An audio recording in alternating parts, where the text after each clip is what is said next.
Hola, ¿qué tal? Muchas gracias por visitar el canal. Bienvenidos una vez más a Chala TV.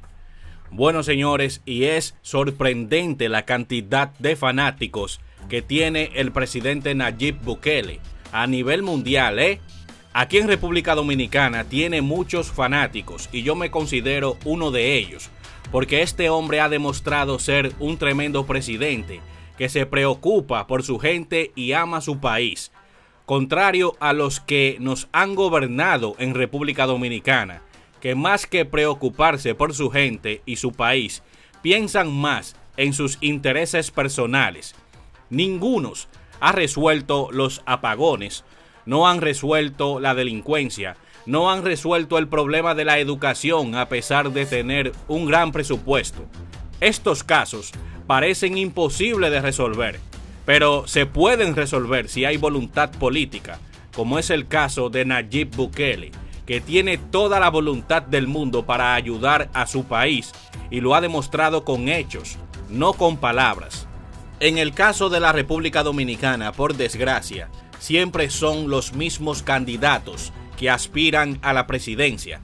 Leonel Fernández fue 3 veces presidente y quiere volver, y no resolvió ninguno de los grandes problemas de nuestro país, y está en contra de la forma en que gobierna Nayib Bukele, porque según Leonel Fernández, los delincuentes tienen derechos. Por otro lado está Abel Martínez, que representa los intereses de un partido que gobernó durante 20 años y tenemos los mismos malditos problemas de siempre. Y está Luis Abinader, que es el menos malo de los ya mencionados, pero está rodeado de funcionarios incompetentes. En fin, tal vez un día Dios nos ilumine con un buen presidente que realmente le importe su país, en especial su gente, tal como Nayib Bukele, que limpió su país de las pandillas, invierte en su gente y ahora irá tras los corruptos. Mira las medidas que tomó para empezar a erradicar la corrupción en El Salvador.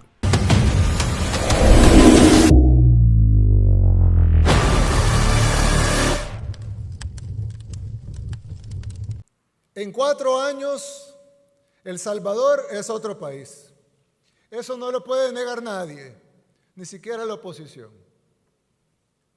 Hemos tenido que trabajar muy duro para llegar hasta acá. No tengo que repetir la historia porque los salvadoreños la conocen bien. Saben de primera mano cómo es vivir en un país controlado por terroristas, sin libertad, sin esperanza, sin nada. Y lograr lo que aquí hemos logrado no ha sido el trabajo de pocas personas, sino una labor titánica de miles de salvadoreños. Algunos de ellos incluso perdieron su vida para salvarla de otros. Ahora tenemos un nivel de seguridad de que países de Latinoamérica sueñan. No lo digo para jactarnos, sino para que cada uno lo analice y sea consciente de lo que hemos logrado. Perdimos el miedo, detuvimos la caída libre en la que veníamos y comenzamos a volar incluso por encima de nuestras expectativas. El país más pequeño de América es ahora ejemplo para países más grandes que cuentan con más recursos, porque los logros en seguridad son irrefutables.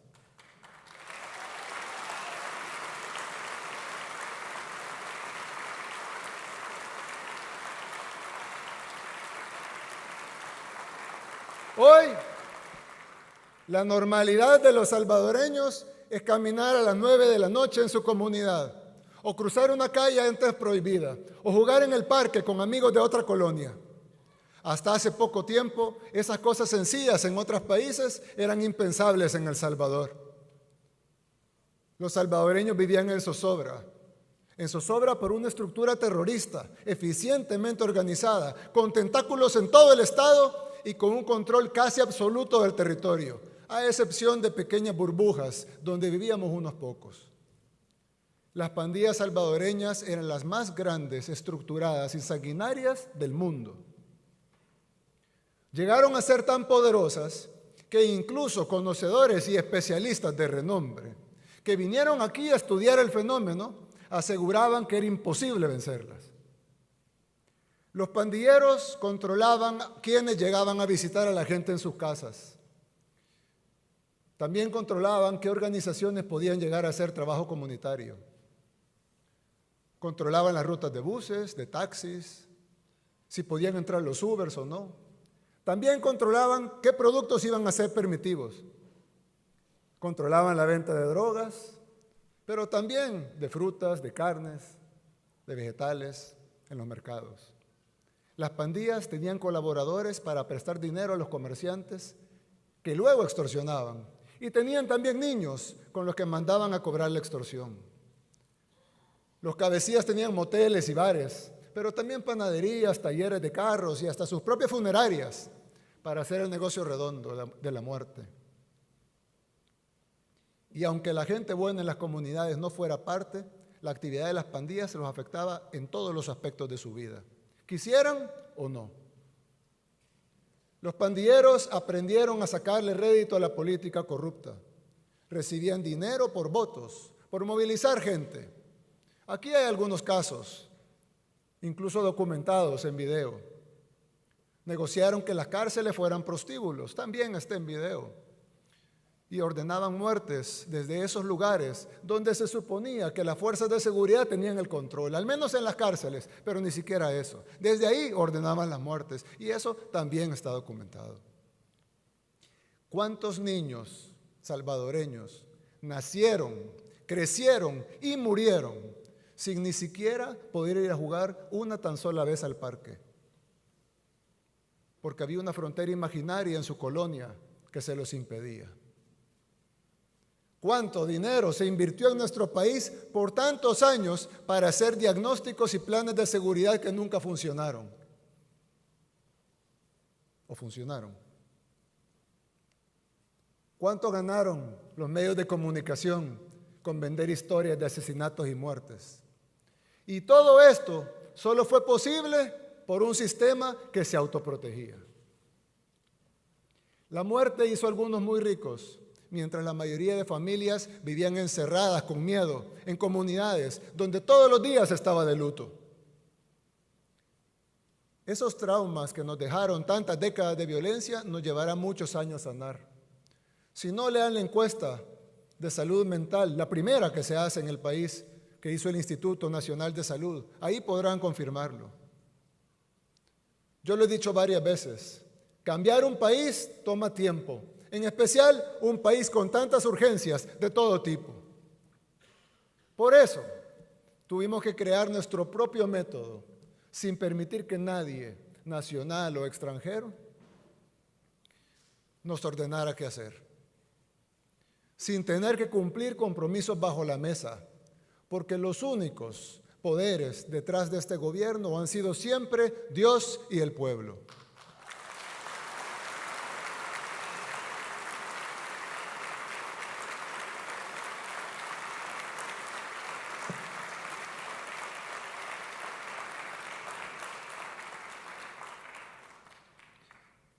Ningún otro presidente podía siquiera, no quería, pero si hubiera querido, no podía siquiera tomar decisiones porque no venían aprobadas por sus financistas.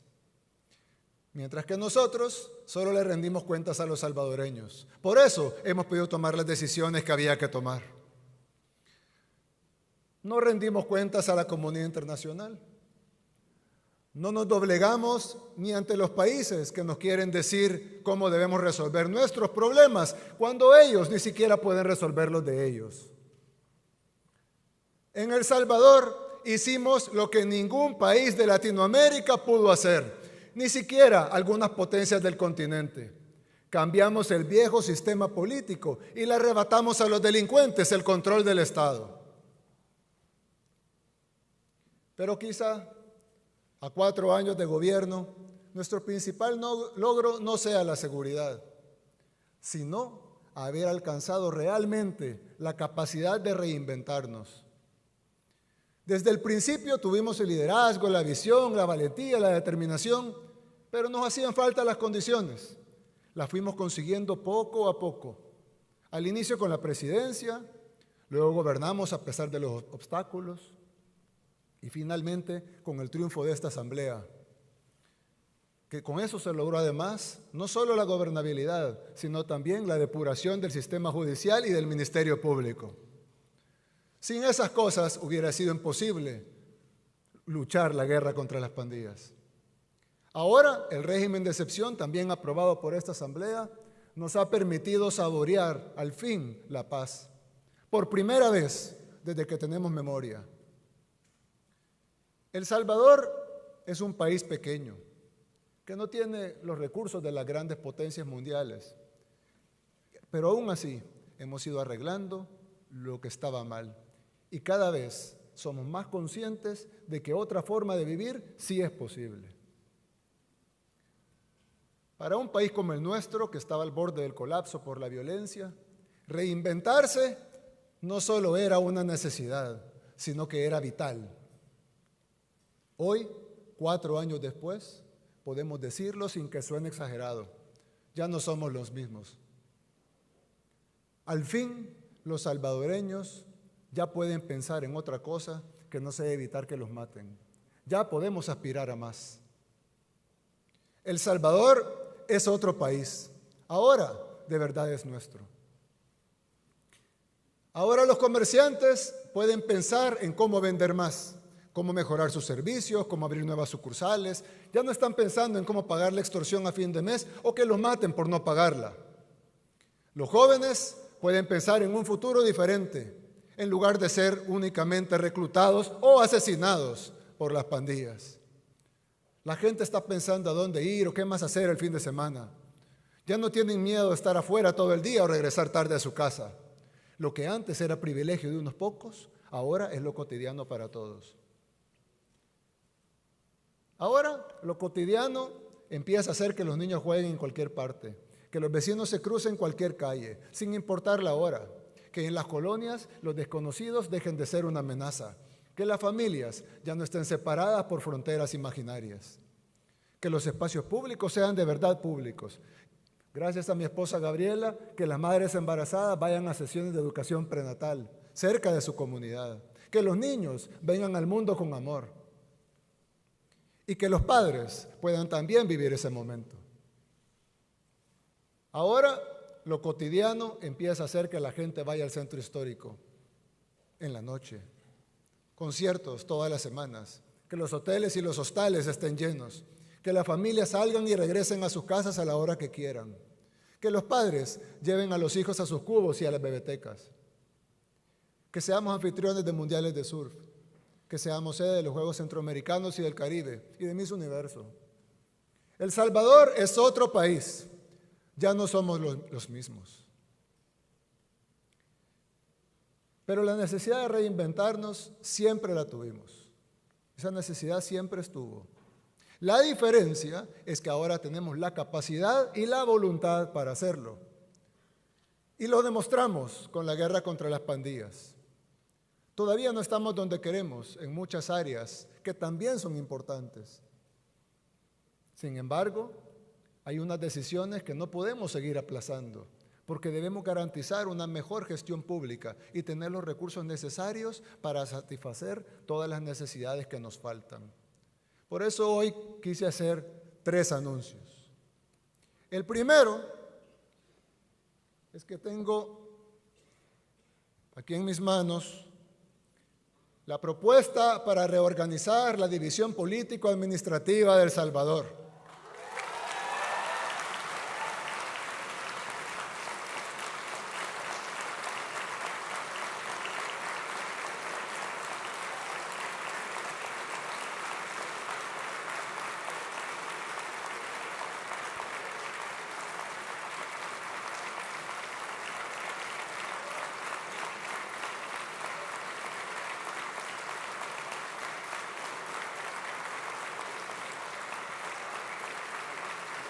Vamos a reducir el número de alcaldías del país de 262 a 44.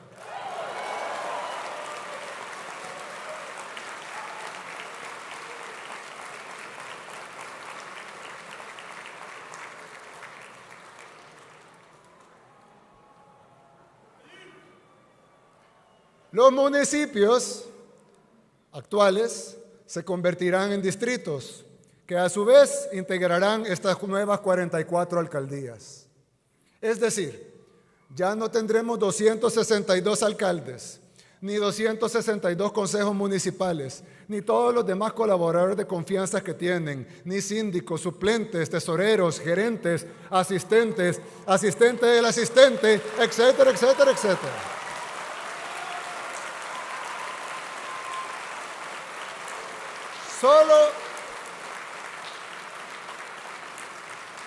Solo tendremos 44 alcaldes con sus respectivos consejos municipales.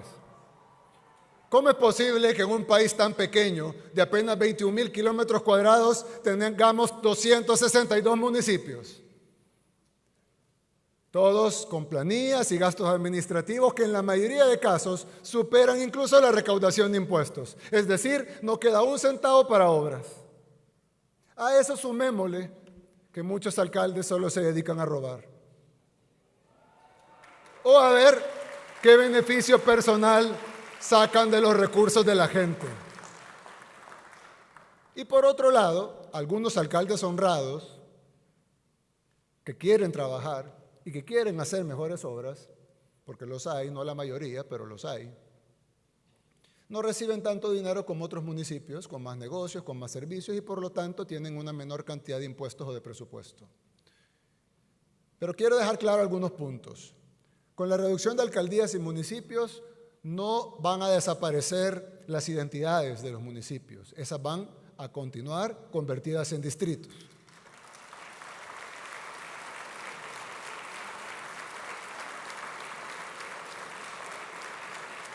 Tampoco desaparecerán las oficinas que todo el mundo conoce, que actualmente hay en cada municipio. Seguirán ahí, no tendrán que ir más lejos a hacer un trámite. Lo harán en el mismo lugar donde siempre lo han hecho. Las tasas municipales continuarán siendo las mismas en cada distrito, sin incrementos, por decreto.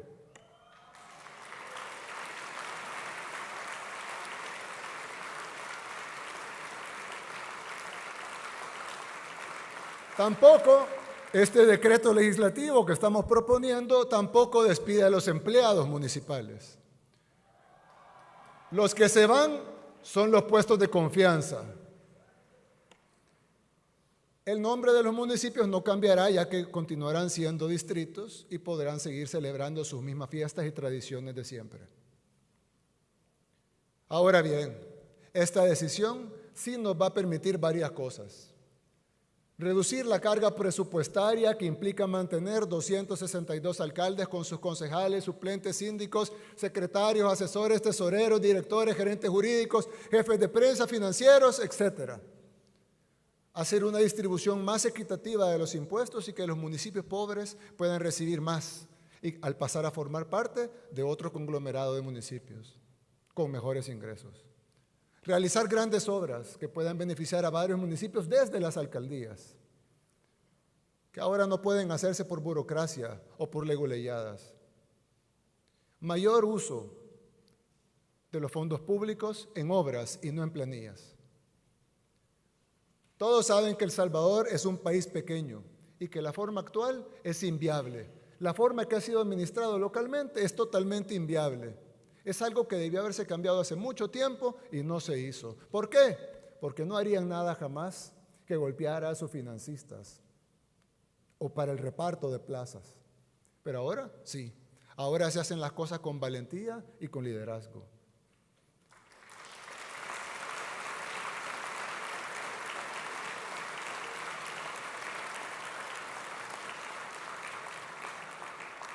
Hay otra ventaja. Y es que ahora van a poder elegir mejores alcaldes y también fiscalizarlos. Más fácil elegir 44 que 262. Es más fácil fiscalizar 44 que 262. Por eso deberán trabajar más arduo y con más honestidad que antes, sin distinción.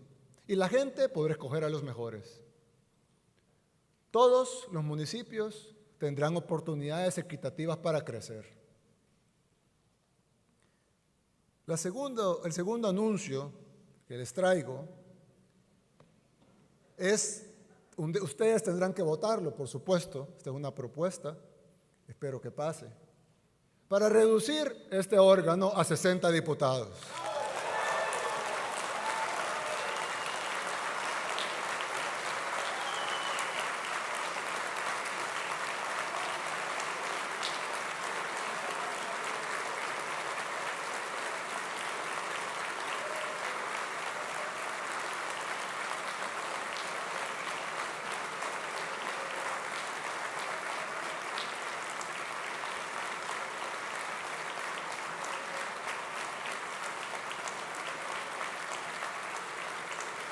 Vamos a reducir esta asamblea a 60 diputados como era antes de que se firmaran los falsos acuerdos de paz. ¿Se fijaron cómo no se levantaron los de la esquina? Esta asamblea tenía 60 diputados. No es un número antojadizo que nos hemos inventado o que se nos ocurrió en el gobierno. Esta asamblea tenía 60 diputados. Pero Arena y el FMLN, en esa farsa que hicieron llamada Acuerdos de Paz, financiada además por todos los organismos internacionales, como el gran logro del país, cuando todos los salvadoreños saben que solo nos costó sangre y subdesarrollo. Pero Arena y el FMLN, en esa farsa que firmaron, en su momento añadieron 24 diputados más a la Asamblea Legislativa para asegurar los curules de sus amigos sin perder los otros curules. Mantener todos los salarios y sus privilegios y dejando entrar a la mesa al FMLN, que fue lo único que se cumplió de los acuerdos de paz, darles a ellos su tajada del pastel. Ese incremento de los diputados incluso fue declarado inconstitucional por una pasada sala de lo constitucional. ¿Y qué hicieron los diputados? No les importó. Cambiaron la ley y quitaron la plancha nacional y lo que hicieron fue incrementar los diputados por departamento para mantener siempre los 84 diputados que se habían repartido. Ahora venimos a corregir esta plana. Ambas propuestas, y espero que así sea, deberían estar aprobadas y en marcha antes de las elecciones generales del 2024.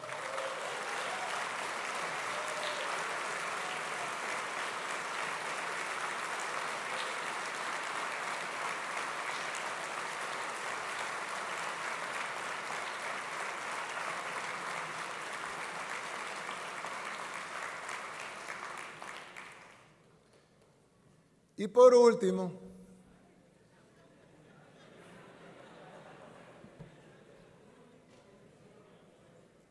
último, quiero anunciar algo que es aún más importante que las dos cosas que dije anteriormente.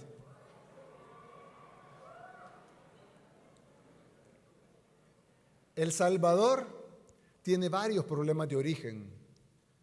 ¿A qué le llamamos problemas de origen? Son esos problemas que no solo son estructurales, sino que también son transversales y además no solo afectan un ámbito de la vida, sino que afectan todos los ámbitos de la vida de los ciudadanos. Tienen consecuencias directas e indirectas de diferentes tipos, como muchos problemas importantes, pero además tienen una condición sine qua non.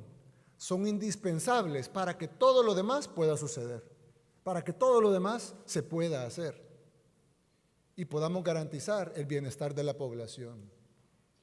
Uno de esos problemas, ya lo hablamos hace un rato, era la inseguridad. Podemos tener hospitales, escuelas, los mejores hoteles, eventos de surf y lo que sea, pero ¿de qué sirve si en cualquier parte nos pueden matar? No sirve de nada. Resolver el problema de la seguridad es resolver un problema de origen. Por eso vinimos, enfrentamos esa realidad, declaramos la guerra contra las pandillas y hemos logrado lo impensable, vivir en un país seguro. Pero tenemos otro problema de origen, endémico, que siempre ha existido y que al igual que las pandillas también tiene tentáculos en todos los niveles del Estado. La corrupción.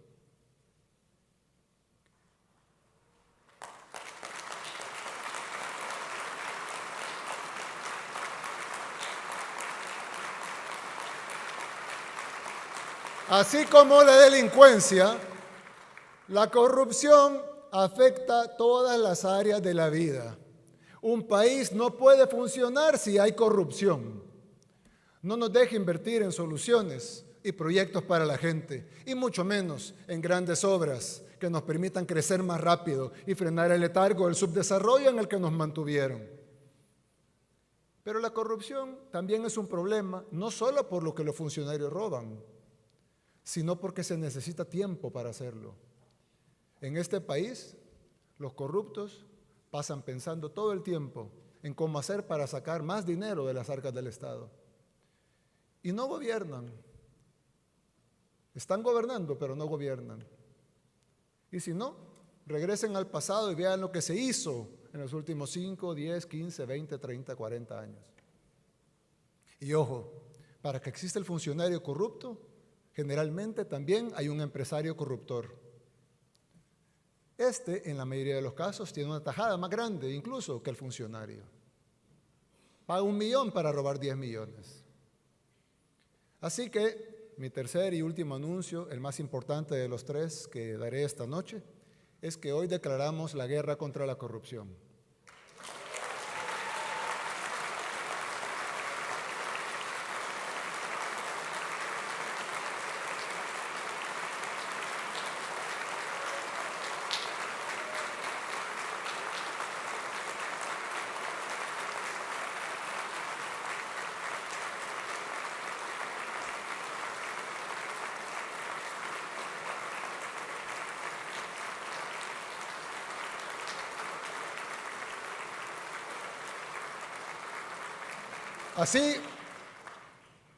Así como hemos combatido frontalmente a las pandillas, con toda la fuerza del Estado y con todas las herramientas legales que podemos, sin titubear en ningún momento, así también iniciaremos una guerra frontal contra la corrupción. Así como desplegamos fuerzas de seguridad del Estado y acorralamos a los pandilleros hasta llevarlos a la cárcel, así también actuaremos con los delincuentes de cuello blanco, vengan de donde vengan.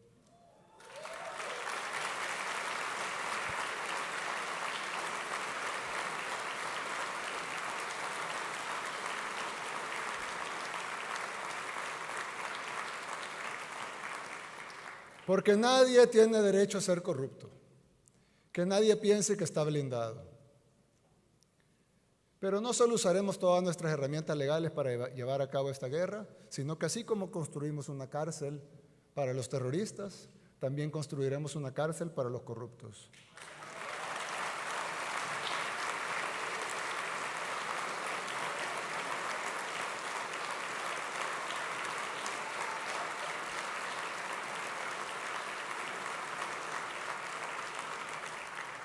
Incautaremos todo lo que tengan y haremos que devuelvan lo robado.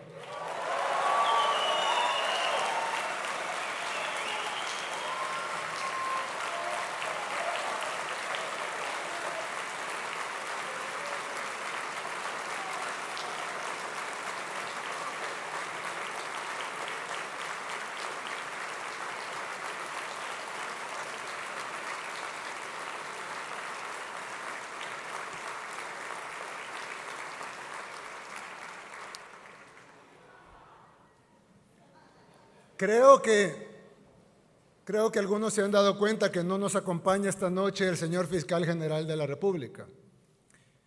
Es porque en este momento el Fiscal General se encuentra allanando y extinguiendo el dominio de todas las propiedades de Alfredo Cristiani.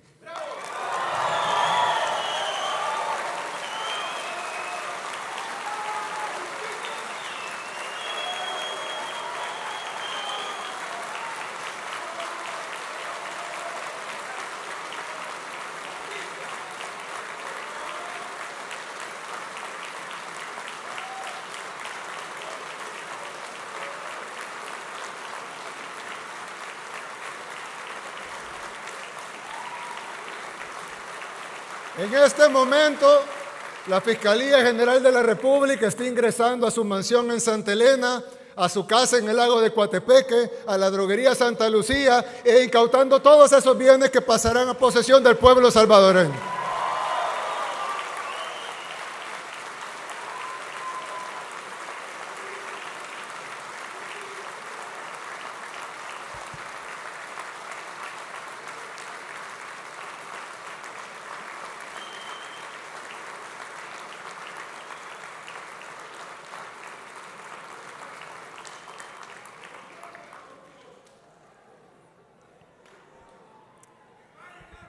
Pero este no será el único, por supuesto. Reinventarnos significa hacer lo que nadie antes tuvo el valor de hacer. Obligar a uno de los mayores corruptos de nuestra historia reciente a que devuelva lo robado.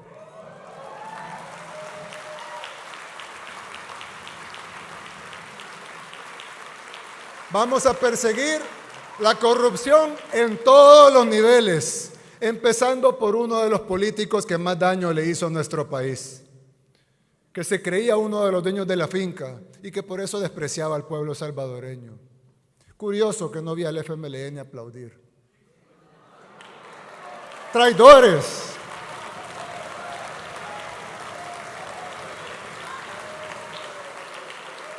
¡Traidores! El pueblo les pasará su factura. El Salvador no volverá a ser la finca de nadie. Y los que creyeron que lo era, lo van a pagar caro.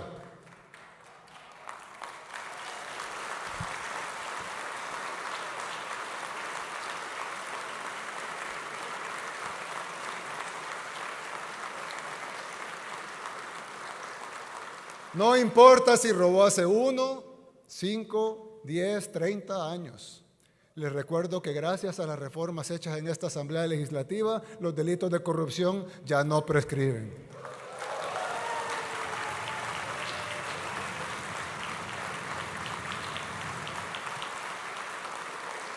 Así que vamos a ir tras cada corrupto en este país. Los vamos a obligar a pagar el daño que le han causado al pueblo salvadoreño, de la misma manera que estamos erradicando a las pandillas. De esa misma manera, no vamos a titubear para erradicar la corrupción. Con Dios y el pueblo de nuestro lado, vamos a lograrlo. El Salvador ya es otro país.